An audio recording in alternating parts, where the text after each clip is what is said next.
health guidelines in place. You have shown that the public health guidelines are working when they are followed. Now, I recognize there is some confusion as to what is and is not okay when it comes to gatherings around Christmas. That should hopefully be cleared up here this afternoon. However, I want to assure all Newfoundlanders and Labradorians that as your leaders, we know that we are held to a higher standard. And we will always endeavor to lead by example, even for events that are within the public health guidelines. As leaders, we need to not just meet the standards, we need to exceed them and live by example. An example that you as Newfoundlanders and Labradorians can all be proud of. Our work to protect your safety and well-being is the utmost importance.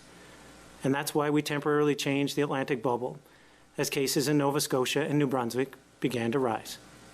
Nova Scotia and New Brunswick each have more than 100 active cases and have dealt with outbreaks recently. Our government continues to monitor the situation in the other Atlantic provinces closely. Prince Edward Island announced yesterday it would maintain the closure of the Atlantic bubble for another 14 days. It plans to keep that in place until at least December 21st. Our decision on Newfoundland and Labrador's self-isolation requirement for travel from within Atlantic Canada will come this Monday. However, I have some important information to share today regarding positive news of COVID vaccinations. I have established a vaccine logistics team. It will make sure that the COVID-19 vaccine is administered as quickly and efficiently as possible. I'm wasting no time in this effort. The team will consist of government officials, including Health Minister Haggie and Chief Medical Officer of Health, Dr. Janice Fitzgerald. Commander David Botting will help lead it as well as the military is a key player here. As Minister responsible for Indigenous Affairs and Reconciliation, Labrador Affairs, and the Status of Women, Lisa Dempster is also on the team. So is Environment, Climate Change, and Municipalities Minister Derek Bennett. In order to be ready to administer the vaccine to the province's most vulnerable people as soon as it becomes available. Stay safe, Newfoundland and Labrador. Take care of yourselves and each other. I'd now like to welcome Minister Haggie to share his comments. Thank you very much, Premier. I just want to take this opportunity to provide some clarity and some comments around the event at Ballyhaley earlier on in the week. While I have done several interviews and actually apologised on several occasions, I'm not sure that I've reached the entire audience, and I want to use this opportunity to reach our regular viewers, as it were, to repeat that apology. I think it's very clear that that decision was unwise. My concern now is really that public confidence in the public health measures and guidelines advanced by the Chief Medical Officer of Health may have in some way been shaken or weakened, and that certainly is not and cannot be justified. I've certainly spent some time reading messages and comments on social media and in my inbox. These I've taken to heart. There are lessons that I have learned from this, and I've taken those to heart too. So once again, I wanted to use this opportunity to repeat that apology. I don't know that I have any more comments today, given the fact that from our point of view in the department, there is really very little new to report since Wednesday, other than what you have said and what Dr. Fitzgerald will be coming to mention shortly. So I'm not going to belabor the point, Premier, and I'll hand it back to you. Thank you. Thank you, Minister Haggie. I'll now turn it over to Dr. Fitzgerald for today's update. Thank you, Premier, and thank you, Minister. Throughout this pandemic, I've preached kindness and compassion, and I think that's what we need to apply here. We're in an enviable position, really, when compared to other jurisdictions, and I would like to say that I think the Minister is a big part of that. His willingness to listen to evidence and let the public health science lead the way is, an important part of our situation, where we find ourselves right now. The public health team and I have worked closely with the Minister over the past several months, and I really look forward to continued collaboration as we continue to try to control COVID, as well as with this much anticipated vaccine rollout. So now is the time to move forward with the important work that lies ahead.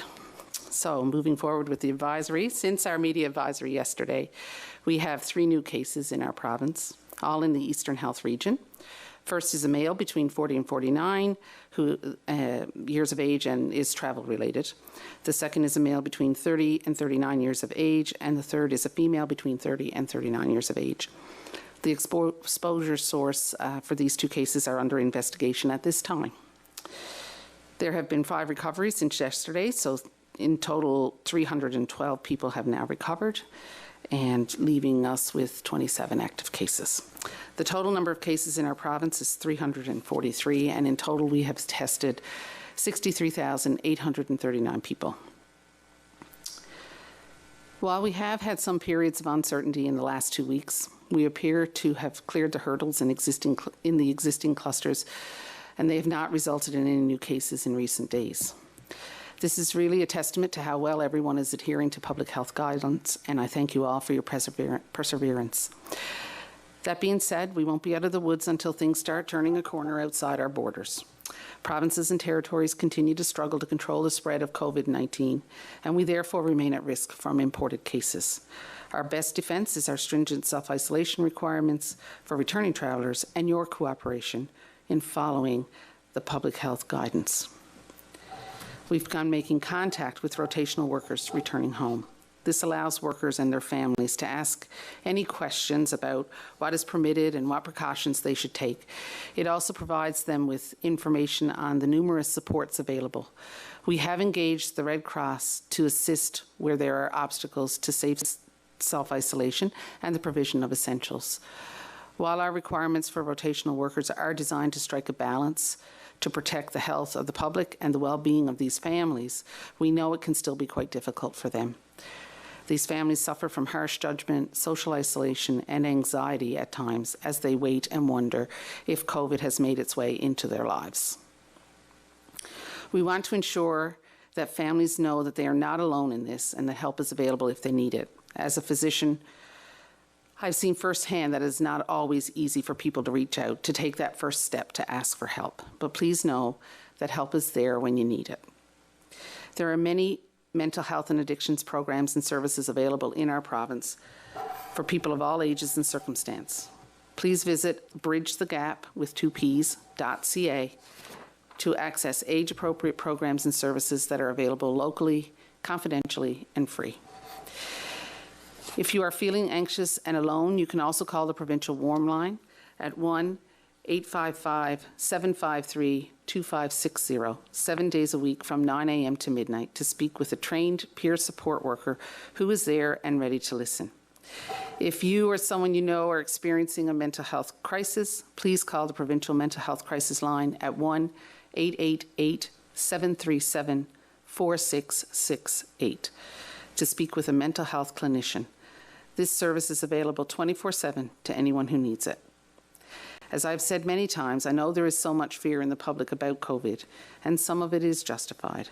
But fear is not an excuse to mistreat others. You never know another person's circumstances or hardships.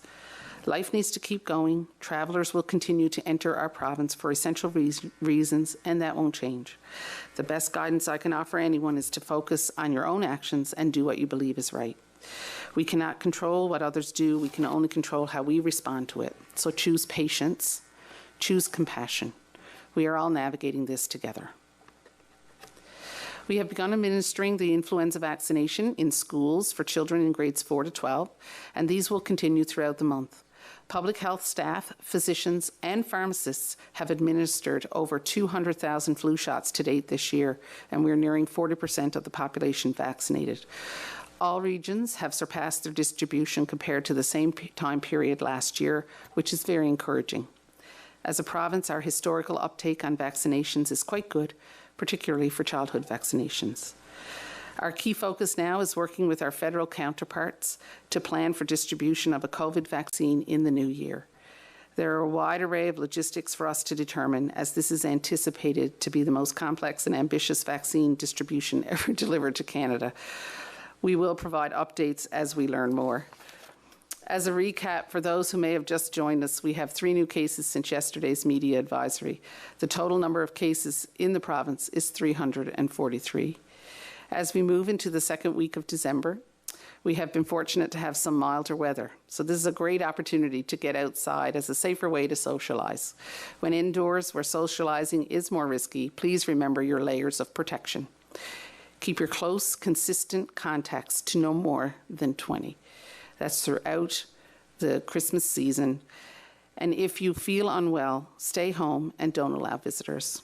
Wash and sanitize your hands before entering stores and maintain physical distance from those outside of your close contacts, even when wearing a mask. Stay safe and hold fast, Newfoundland and Labrador. Thank you. Thank you, Dr. Fitzgerald. I'll now open it up to questions from the media. Thank you, Premier. For the benefit of our speakers, there are 4 reporters registered for today's call. The question and answer session will be conducted in 2 rounds, where each reporter will have the opportunity to ask 1 question and 1 follow-up per round.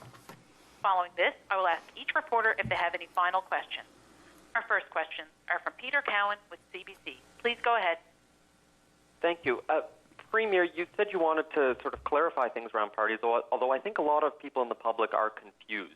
You've said you don't have any issue with your ministers holding in-person fundraisers with 20 to 40 people as long as they're following under the public health rules. Do you have issues with employers holding similar-sized Christmas parties if they follow the rules? Well, the message I delivered today, Peter, was that and I think that Minister Haggie spoke to this, that in retrospect, the timing of that wasn't great, and he apologized for that. What I was referencing, though, was that public health guidelines were followed. Perhaps the spirit wasn't reflective of what we're trying to achieve, and for that we're sorry, and we'll endeavor to be better. Dr. Fitzgerald, a lot of people have been wondering what your take is on these events. Again, they followed on all your rules, but they came the same week that you were recommending employers not hold similar events. What do you make of these in-person fundraisers? So I think I answered those questions in my opening remarks, so I don't really have anything else to say about that, Peter. If you'd like to ask another question, you can please go ahead. I listened to your remarks, and it didn't really seem to directly address these specific events, though, because a lot of people have been wondering about it. So, I think once again we've been fairly clear in what we expect, and I think people have apologized, and I think we need to move on from there. Okay, thanks. Our next questions are from Richard Duggan with VOCM. Please go ahead. Premier, in regards to these political fundraising events, we've heard from from many members of the public, and there's been a lot of public outrage in regards to this. Do you understand that outrage from the public, and what do you say to them? Certainly. As I mentioned, as leaders, we're held to higher standards, even though the standards were followed. We're held to higher standards, and in retrospect, the timing wasn't great of these events, and for that, we'll endeavor to be better. We will be better, and it won't happen again. Thank you. And people have been canceling Christmas parties and gatherings based on requests to seriously consider restricting contacts to 20 or fewer. Rather than argue semantics, what is your response to the public's perception that political fundraising activities at this time, in the wake of the 2 clusters, was ill-timed and bad policy? Again, like we said, the timing was not great, especially given the spirit of what we're trying to achieve, and we've apologized for that, and it won't happen again. Thank you. Our next questions are from Kellyanne Roberts with NTV. Please go ahead. Just to clarify, is it 50 or 20? So 20 for 2020 refers to maintaining 20 consistent close contacts over the holiday season, that you would